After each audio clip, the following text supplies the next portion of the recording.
Today, we're going to be covering the usual topic that every Yu-Gi-Oh player will probably have in their life when it comes to Yu-Gi-Oh TCG, and that is card prices. My limit when it comes to like card prices, if a card that I need 3 copies of is more than 60, then is more than $20, I will not buy a playset. Like my max I will pay for an entire playset of a card is $60. That is the most I'll pay for like a for like a playset. But like for a single card, I think I'm a bit more flexible when it comes to that. I think I may potentially just pay like at most 60 for a single copy of the card. My max is 10 per copy. That's completely understandable. That is definitely a really good way to see it.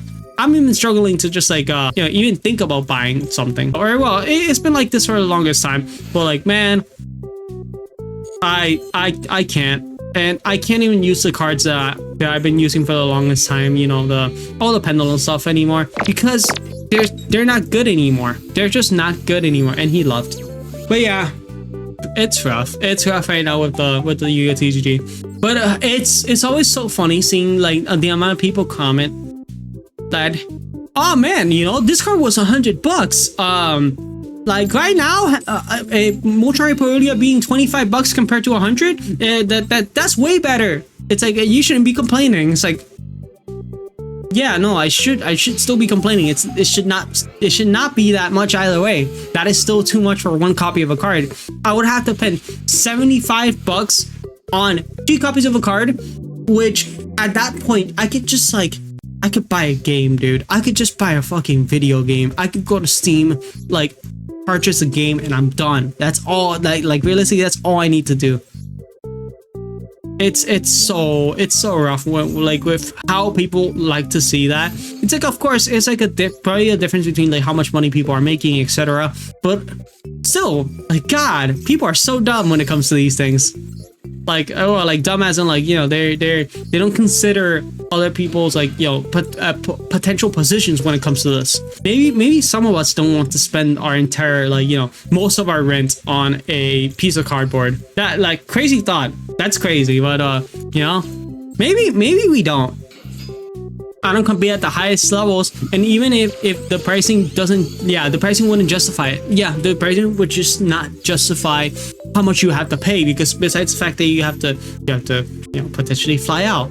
Yeah, exactly. Like at that point, just play fighting game. Like realistically, you get so much more. Like at this point, who makes more? A Smash player or like a Smash player or a Yu-Gi-Oh player? Well, who would make more? Because like, you know, good Smash, it was awful. It was really bad. But I don't know if it's gotten better because I haven't like caught up. I assume it hasn't. But like, at least they give you money, right? With the other ones, you might just struggle to sell something. Maybe the product, maybe the product that you're trying to sell, like the price card that you're trying to sell, is just like nobody wants it. Maybe there's so many variables which just mess you up when it comes to this thing. Which, oh my god, yeah, you gain something exactly. That you don't have to go out of your way to do extra labor to be able to sell these cards, or sell this price card, sell this price mat, which usually the mats don't even sell from what I've heard.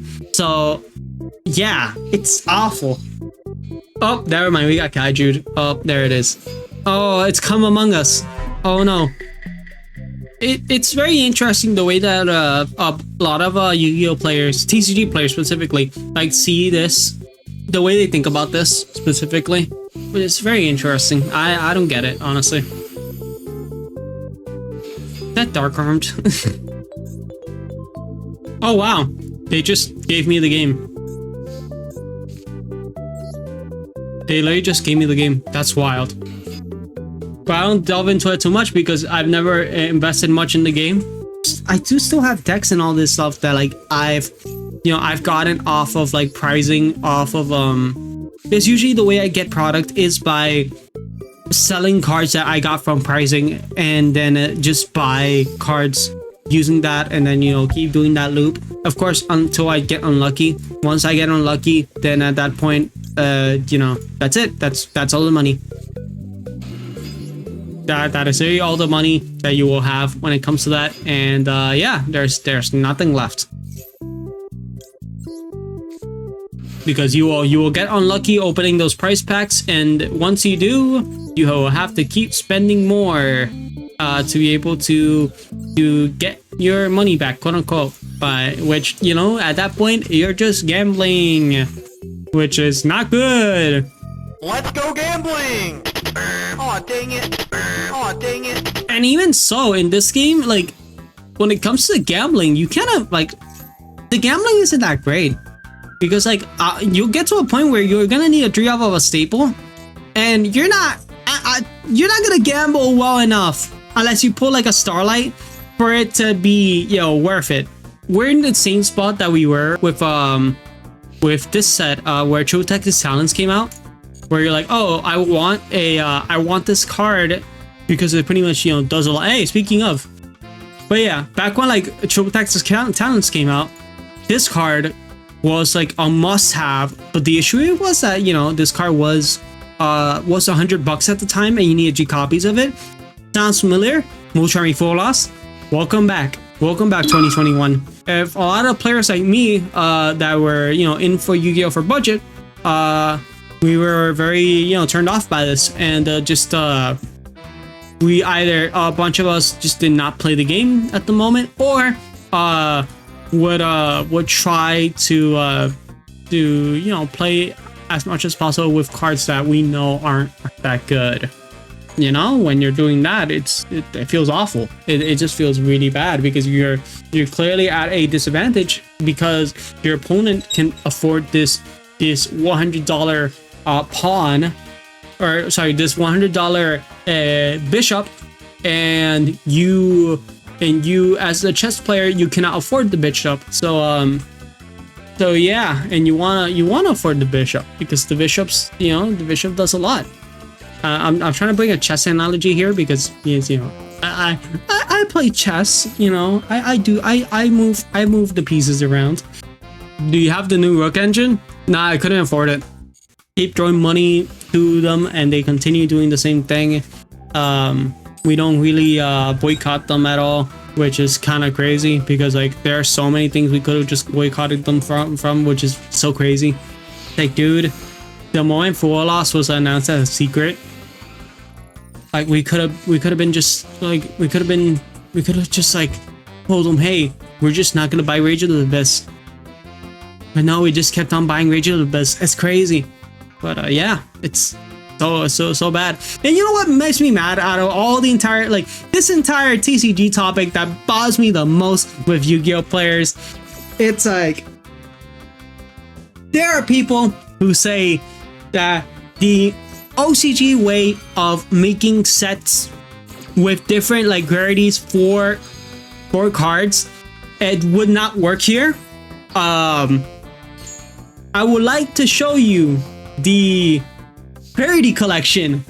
Rarity Collection did exactly that. It showed off cards that cards in different rarities are able to still sell for a high price and sell for a low price when it comes to like rarity distribution. So you have multiple rarities that some will cost a lot, like the Ash Blossom that's quarter century rare is $450, and then we have the $3 Ash Blossom that is a super rare. Oh my god. And people say that wouldn't work. Ah man, you like Yu-Gi-Oh players make me mad. Ooh. Okay, they don't have a Bestial. They would have to have like they can't have a Bestial here, but they would literally have to have Veiler plus a Bestial or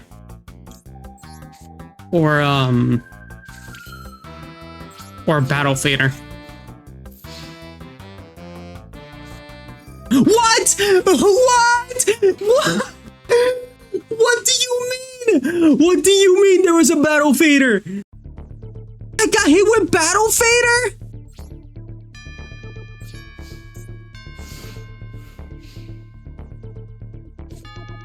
No, I gotta play this out. I gotta see what this deck is. I'm sorry, I can't scoop. I can't scoop yet. Hold on. I got dark. Wait, wait. Why would you dark ruler here? Why would you dark ruler here? There's no interaction here. They don't want to read a pendulum card. They just don't want to read pendulum cards. That's hilarious. Hold on. They're cooking.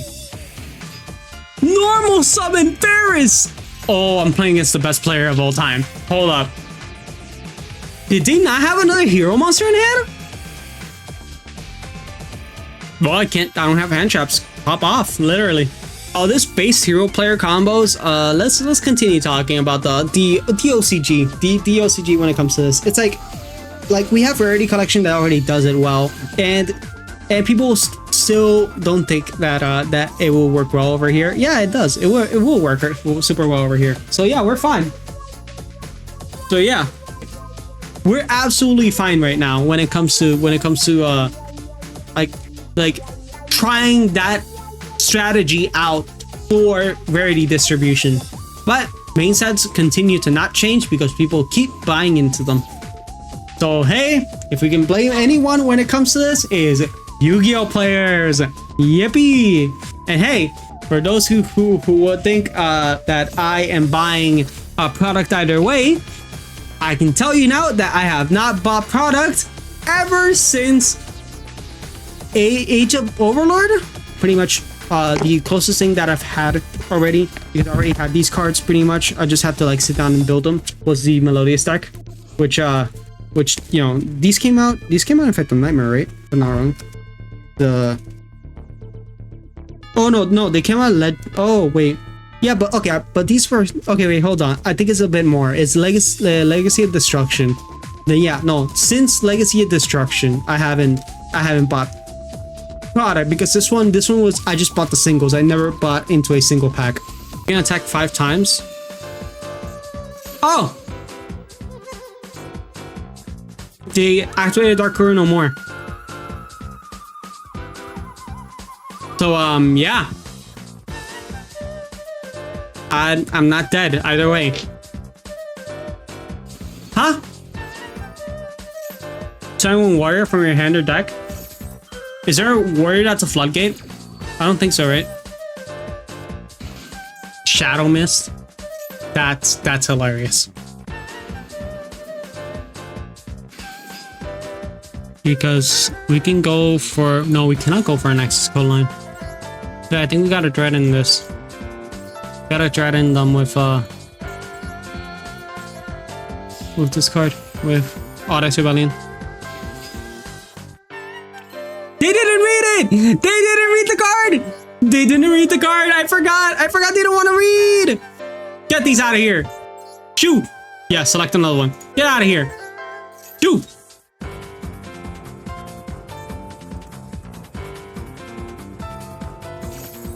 Go for it. Mass change again? That's scary. Yeah, you're gonna pop that? That's fun. I can't do beyond the pendulum here because if I do that, I'll lose a card in my hand, and it could. And you know what? I'm not gonna take the chance of them ripping the like a scale out of my hand, or not a scale, but like at least the harmonizing out of my hand.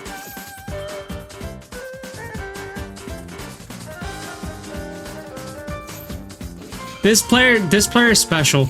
This player is really special because they have Mass Hero Darklaw. Any card that I'll add to hand, they have to discard it either way. But they still decide to negate it. I activated it just to see if they were willing to do it. But hey, good to know they were willing to do it. Make Bro on the floor. Darklaw, get rid of that. It's not enough damage. So we're gonna start climbing. At this point, with how Yu-Gi-Oh is right now when it comes to like pricing, like prices of cards, it is my time to become a budget player fully again, where I'm just playing a worse deck because I cannot afford a better deck. So this format, I'm gonna be playing Melodious, baby. Let's go. That's game. Yeah. They didn't have a second Mano Fader. Let's go.